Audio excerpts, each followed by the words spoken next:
सब वो हमारे ड्यूटी का टाइम खत्म हो चुका है तो हम जा रहे हैं। ठीक है। अच्छा सुन, वो गाड़ी का ध्यान रखिए, उस पर कवर ढक दिया ना तूने? हाँ पार्क कर दिया और कवर भी ढक दिया साहब। ठीक है, जा। चले भैया। एक मिनट, ये कौन है? अरे साहब ये हमारी बहन है। मिलवाया नहीं तूने कभी? नमस्ते साहब। नमस्ते नमस्ते, कभी मिलवाया नहीं? कल ही आई है यहाँ पे शहर में और माँ बाबू जी ने इसकी शादी पक्की कर चुकी। तो साहब आपको तो पता है गांव में कुछ सामान वगैरह अच्छा मिलता नहीं है, तो हमने इसको बोला कि शहर में आके साड़ियाँ और शादी का जो भी सामान है खरीद लेना, तो इसीलिए साहब। शादी लायक तो हो गई। और अच्छा किया, शहर में ही सामान मिलता, गांव में तो फिर मिलता नहीं है सामान ऐसा। ठीक है, सब चलते हैं। ठीक है। भैया लगता है साहब के सर में दर्द हो रहा है। साहब क्या हुआ, आपकी तबीयत खराब है क्या? हाँ यार, अचानक चक्कर सा आया, सर घूम गया। एक काम करेगा, मेरे लिए मेडिकल स्टोर से ना सिरदर्द की दवाई लिया।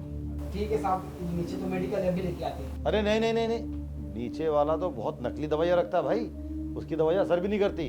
वो जो मेन चौक पे है ना, बाजार के पीछे, वहां से लेके आ, उसकी दवाई बड़ी मस्त होती है, एक खुराक में आराम पड़ जाएगा। जा। पर भैया मेडिकल स्टोर तो एक जैसे ही होते हैं, सब जगह से एक तरह की दवाई मिलती है, कोई नकली असली नहीं होता है। रुको बताता हूँ, नाम क्या तुम्हारा? मेरा नाम जयश्री। जयश्री, देखो सुनो, तुम शहर के लोगों को जानते नहीं हो, यहाँ ओरिजिनल से ज्यादा डुप्लीकेट काम होते हैं। वो डुप्लीकेट दवाइयाँ रखता है, कई बार छापा पड़ चुका है, और सेहत का मामला भाई रिस्क नहीं ले सकते। जा, तू मेरे लिए दवाई लिया बाजार से। साहब आपको तो पता है ना, वो चौक वाला बहुत दूर है साहब, 6-7 किलोमीटर है, और इस टाइम तो ऑटो भी नहीं मिलेगा, हमको पैदल जाना पड़ेगा, पैदल आना पड़ेगा, काफी देर हो जाएगी। एक बात बता, तू सालों से मेरे यहाँ गार्ड की नौकरी कर रहा है, मैंने आज तक एक भी पर्सनल काम करवाया तुझसे? पहली बार मैंने काम बोला, वो भी इसलिए कि मैं अकेला हूँ घर पे और मेरे सिर में दर्द है। एक काम कर, तू जा, मैं कर लूंगा, जा। अरे भैया ले आते हैं ना दवाई जाके, हम दोनों जाएंगे, जल्दी से जाएंगे, जल्दी से आ जाएंगे। वैसे भी साहब का यहाँ हमारे अलावा है ही कौन, आप पे तो इतना ट्रस्ट भी करते हैं, अगर आप उनका ध्यान नहीं रखेंगे तो और कौन रखेगा। चलिए ले आते हैं। ठीक है साहब। अरे रुक रुक रुक रुक, देख सुन, तेरी बहन ने बात तो बहुत समझदारी की है कि मुझे ट्रस्ट बस तुम लोगों पर ही है, पर तू एक चीज की ना बड़ी गलती कर रहा है। हाँ साहब, कैसी गलती? तूने खुद बताया था ना कि अगले महीने शादी है उसकी, अब तू उसको 7 किलोमीटर दूर लेके जाएगा, 7 किलोमीटर दूर वापस लेके आएगा, ऑटो मिलना नहीं है, क्यों बेचारी को थका रहा है? गांव से तूने उसको ये मजदूरी कराने बुलाया है कि थक जाए तू? तो एक काम कर, जाके तू दवाई लिया, इसको यहाँ रहने दे, मैं इससे बात करूंगा, गाँव में कैसा माहौल है, क्या चल रहा है, थोड़ी बातें कर लेंगे, जा तू। अरे नहीं भैया, मजदूरी वाली इसमें क्या बात है, हमें तो आपके साथ घूमना अच्छा लगता है, चाहे जहाँ भी जाएं। महर साहब सही कह रहे हैं, अब देख इतना दूर आएगी जाएगी तो तेरे पैर दर्द करेंगे ना, और हमको तो आदत है रोज इतना दूर चलना, और वैसे भी देख दिन भर बैठ बैठ के हम थक जाते हैं, अब इतने दूर जाएंगे तो थोड़ा सा खुल लेंगे हम भी, है ना? तो टेंशन मत ले। अरे हमारे साहब बहुत अच्छे हैं, हम यूँ दौड़ के गए और यूँ आ गए, हमें वक्त नहीं लगेगा। ठीक है। हाँ साहब जी को कुछ भी लगे पानी वानी तो दे देना, ठीक है साहब? हम अभी लेके आते हैं। हाँ जा। अरे बाहर क्यों बैठी है? बाहर अकेली बोर होगी, पूरे घर में मैं अकेला हूँ, तू वहाँ अकेली, इससे अच्छा हम 2 लोग मिलके बात कर लेते हैं। जयश्री नाम था ना तुम्हारा?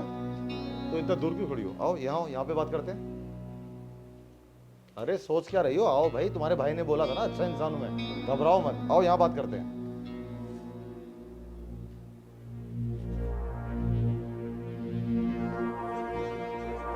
क्या नाम बताया तुमने अपना? जय श्री, नाम बड़ा क्लास है तुम्हारा। खड़े क्यों? आओ बैठो। अरे अरे अरे, क्या कर रही हो? नीचे क्यों बैठ रही हो? यहाँ आके बैठो ना मेरे पास। नहीं, हम यहीं ठीक है। भैया ने ना मना किया है कि बड़े लोगों के बिस्तर पे नहीं बैठते, तो हम नीचे ही ठीक है। अरे तेरा भैया तो बेवकूफ है, मैं अमीर गरीब के अंदर भेदभाव नहीं करता। कोई बात नहीं, तू मेरे पास आके यहाँ बैठ। नहीं, हम ठीक है यहीं पे, कोई बात नहीं। अरे क्यों परेशान हो रही है? अब मैं क्या ऐसे बात करूँगा, गर्दन में दर्द हो जाएगा। आ बैठ, यहाँ बैठ, आजा आजा, सोच मत ज्यादा।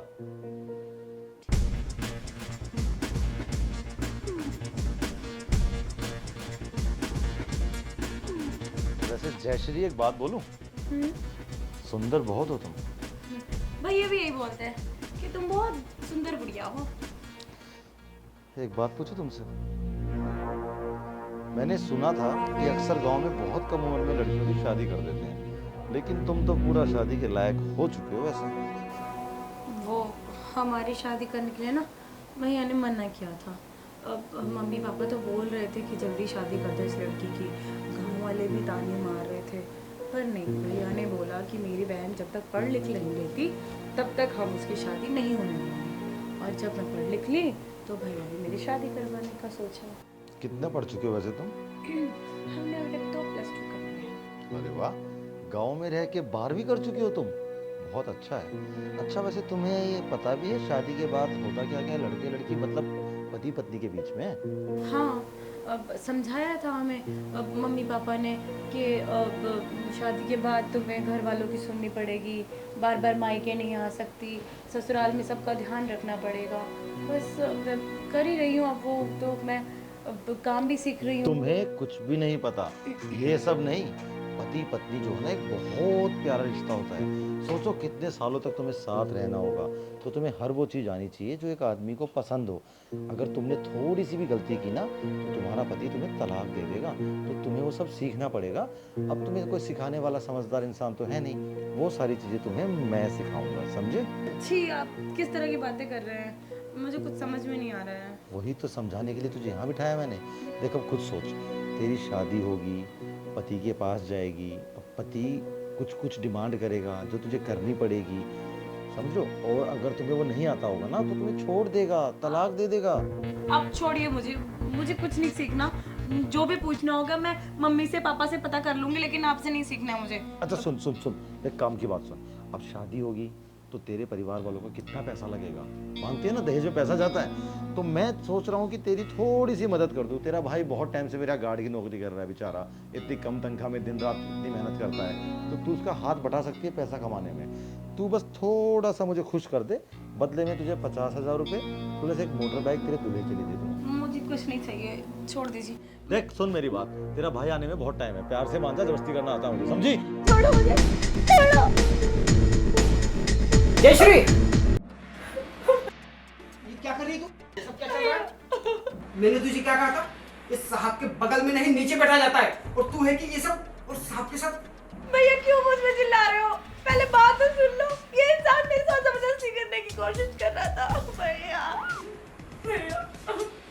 जब आप गए थे तब से ये इंसान पता नहीं कैसी कैसी बातें मुझसे कर रहा है और जबरदस्ती करने की कोशिश कर रहा है। ए पागल लड़की, कुछ भी बोले जा रही है। देख सुन, मैंने कोई जबरदस्ती नहीं की, उल्टा तेरी बहन यहाँ आके बैठी बोल रही है कि मुझे नीचे डर लगेगा साहब मैं आपके करीब बैठ जाऊँ, और जानबूझ के पल्लू गिरा रही है। तो फिर मैंने उससे पूछा तेरी शादी पक्की हो गई? तो कह रही है देखो शादी तो पक्की हो गई, लेकिन जो सब शादी के बाद होता ना मैं आपके साथ करने के लिए तैयार हूँ, बदले में मोटर बाइक और 50,000 रुपए दे दो, मैं सब करूंगी। कैरेक्टर लैस है तेरी बहन, समझा? छी, आपको शर्म नहीं आ रही? मुझे ये सब कहते हैं आप? अमीर घरों के लोग कुछ भी इल्जाम लगा देते हो ना हम गरीब लोगों पे। भैया आपको मेरी बात पे ट्रस्ट नहीं है ना? आप सुनिए, जब आप गए ना मुझे तो लगता है आपको ना इसने जानबूझ के दूर वाले मेडिकल स्टोर में भेजा ताकि ये मेरे साथ जबरदस्ती कर सके। पता है जब से आप गए हैं तब से मुझे पता है किस तरह की बातें बोल रहा है। मैं चुपचाप यहाँ खड़ी थी, मैंने बोला मैं बाहर जाके बैठ जाती हूँ, पर नहीं, इंसान ने बोला कि मुझे वहां जाके बैठ जा। पर मैं ना सच में बिस्तर पे आपने मना किया था ना बैठने से, मैं नीचे बैठी, लेकिन जानबूझ के इसने मुझे ऊपर बिठाया जबरदस्ती कि मेरी गर्दन में दर्द हो जाएगा। मैं ऊपर बैठी और ये मुझे बोलता कि तुम्हें पता है शादी के बाद क्या होएगा पति पत्नी के बीच में? तो मैंने कहा मुझे पता है सब कि सेवा करनी होती है। आपको तो पता ही है भैया कि सेवा ही करते हैं पति की, और क्या करते हैं। पर ये पता नहीं मुझे यहाँ छू रहा है, यहाँ छू रहा है, पता नहीं किस तरह की बातें बोल रहा है मुझे, मेरे को यहाँ पे कुछ करने की कोशिश कर रहा है। क्या राम कहानी गाई जा रही है? जो हुआ नहीं है, कुछ भी बातें बनाई जा रही है, कुछ भी बोलती रही मान लूंगा मैं। वो जानता मुझे अच्छे से, वो सालों से मेरा नौकरी कर रहा है, तू तो जानता ना इस सोसाइटी में कितनी इज्जत है मेरी, आज तक कोई उंगली उठा के मुझसे बात नहीं कर पाया, और तू मेरे ऊपर इतना बड़ा लांछन लगा रही है। अरे बस करिए साहब, कब से सुनते जा रहे हो, तो इसका मतलब ये नहीं कि आप कुछ भी बोलते जाओगे। और हाँ, मुझे मेरी बहन पे ना पूरा भरोसा है। अरे शर्म आनी चाहिए आपको, मैंने आपके भरोसे मेरी बहन को यहाँ पे छोड़ के गया था, और आप ये सब क्या कर रहे हैं?